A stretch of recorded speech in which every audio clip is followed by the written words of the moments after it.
Hi lovely people, and welcome back to my channel. So in today's video I'm going to be sharing with you the measurements for making 1 pint bucket of chinchin using my recipe, as well as the process involved in bulk production of chinchin.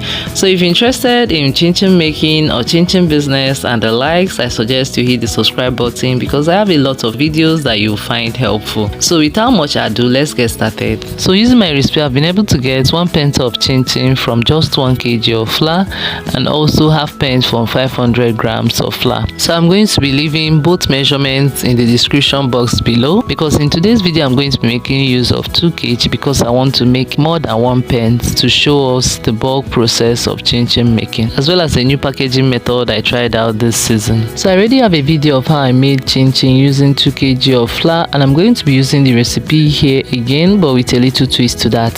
So for 2 kg of flour you'll be needing 400 grams of butter, 400 grams of sugar, 1 cup of milk, 2 big eggs, 2 teaspoons of baking powder, 2 teaspoons of milk tantalizer. So I really liked the taste I got when I used this in my peanuts, and so I made use of it here and I also got a wonderful result. I'm also going to make use of 2 teaspoons of vanilla extract, then 2 teaspoons of nutmeg powder, half cup of milk powder, as well as a pinch of salt, and finally 3 cups of water. So aside this, you are going to be needing a very big mixing bowl, a big rolling pin, as well as a cutter to make the work easier for you. So I'm going to start by sifting up dry ingredients to remove any lumps and also to make them lighter and easier to work with. So I'm using a double mesh sieve, so I have to make extra efforts in making sure that my ingredients get sifted. So you can get yourself a single mesh sieve and also a bigger sieve to make it easier for you when you are getting this done. So once I'm done, I'm going to give everything a good stir. This is important because I want to get a uniform mixture. So please take some time to actually make sure you mix up your dry ingredients together. So once this is done, I'm going to add in my butter and I'm going to incorporate it thoroughly into the mixture. And once I'm done with that, I'm going to set it aside to start preparing my wet ingredients. So I start off by breaking in my eggs into the sugar, and after giving it a good turn, I'm going to add in my flavors one by one.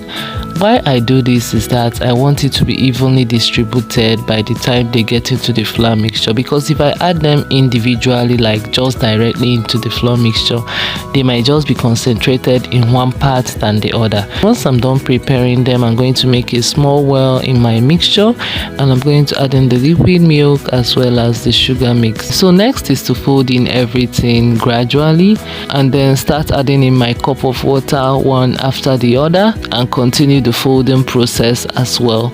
I'm going to continue this till my dough is formed, and I'm going to add in the rest of the cup of water, give it a nice knead, and then cover it up to rest for up to 15 minutes. So while you watch the process, let me quickly mention the tips to making good chinchin dough. One is to make sure that your butter to flour ratio is balanced, and I make use of 1:5. That is, for every 100 grams of butter I make use of 500 grams of flour. 2 is that if you want to make a crunchy chinchin dough, then you need to add baking powder. If not, you can exclude that if you want your chinchin to be hard. 3 is to make sure you don't over knead your dough.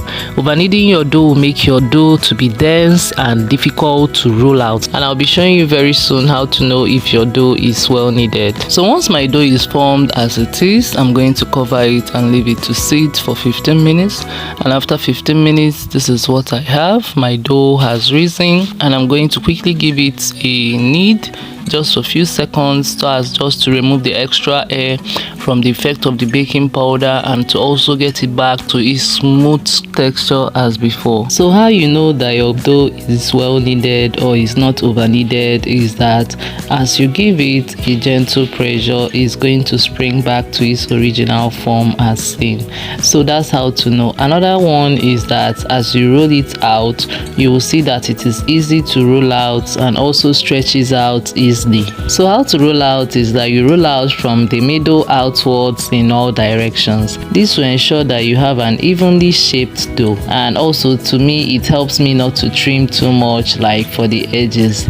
So when rolling out, also make sure that you roll it out to be thin but not too thin that your dough becomes transparent, and also ensure to dust the surface you are using so that your dough doesn't stick. So while you are cutting, just try to keep your hands steady and straight as much as possible and cut to your desired shapes and sizes. I like cutting it to be medium sizes. That's just my own preference, so you can cut as you want. Also, if you find out that some part of your dough is bigger than the other, you can always go back to give it another cut or to trim it as you want. So that's how to roll out and also cut out your dough. If you have any better way or suggestions of how you go about it and also gives you a good result, you can also share with us in the comment section. So this is it once I'm done, and I'm going to pack it all into a dusted pan, and that's it guys. And I'm going to continue the process for the rest of the other dough, that's rolling it out and also cutting it out.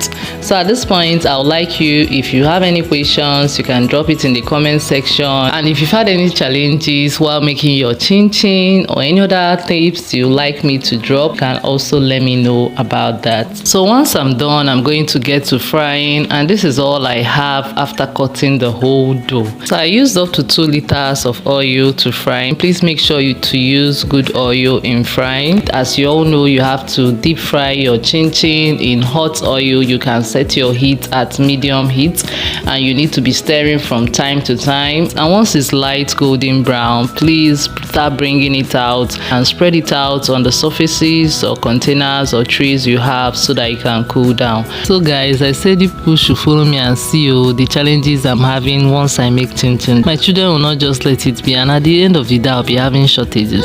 What should I do, I beg? Anyway, that's on a lighter note. So guys, this is all I have at the end of the day. By the way, I also made chocolate chinchin. If you're interested in seeing how it's done, you can check it out. The link is in the description box below. At this point, I would like you, if you've enjoyed this video so far, if you've learned something new or received value, please give it a huge thumbs up and save it for later, as well as share to people you feel will find this helpful. And if you're not subscribed to my channel, what are you waiting for? Please do so. So let's get going to the measurements. So this is the pens bucket I'm going to be using. We have mini pens, but this is the normal one I actually use. So I'm going to be using other containers to package these. I have a video dedicated to the different ways you can package chinchin for business. You can go and see the video if you wish to have an idea about that. So this particular container comes in various sizes, but this particular one contains 500 grams of flour recipe or half penta of chinchin. I've measured it in the past, so that's how I got to know. So to measure out my 1 pint bucket of chinchin, I like using cups. As a small business owner, it helps me a lot in my pricing, because guys, it should be unheard of that you don't make profits from your chinchin business, especially because you can imagine all the efforts that is put in making chinchin. Or should I talk about the ever increasing prices of goods this period, and you will be making a loss on top of that? Please, it should not be heard of. If you need some help in calculating your own prices, there is also a video on that. Please do well to check it out. So please, I hope you've been counting along with me and my assistant, by the way. So I usually stick with 16 cups of chinchin for each pint of bucket, because if I try going to 17, 18, 19, guys, guess what will happen? Just join me and see why the buckets are not always filled, so that you'll see for yourself, so that you know.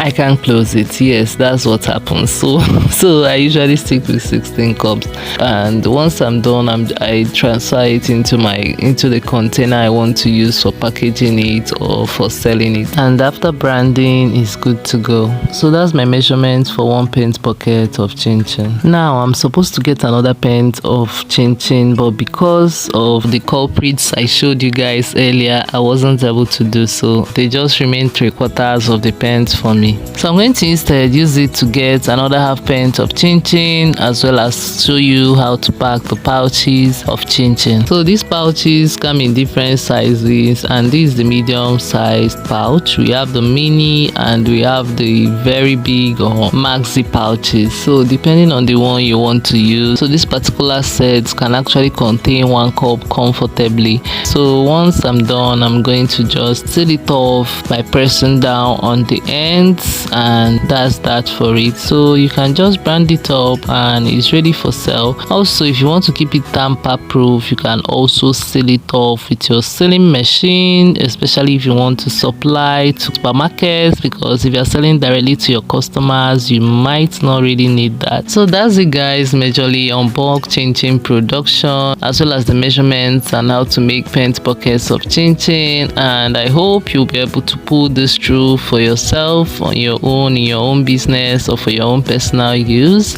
And to how long this chinchin can last, it can last for up to 2 weeks or more without any preservative, but I usually add when I want it to last longer than that, especially for supply.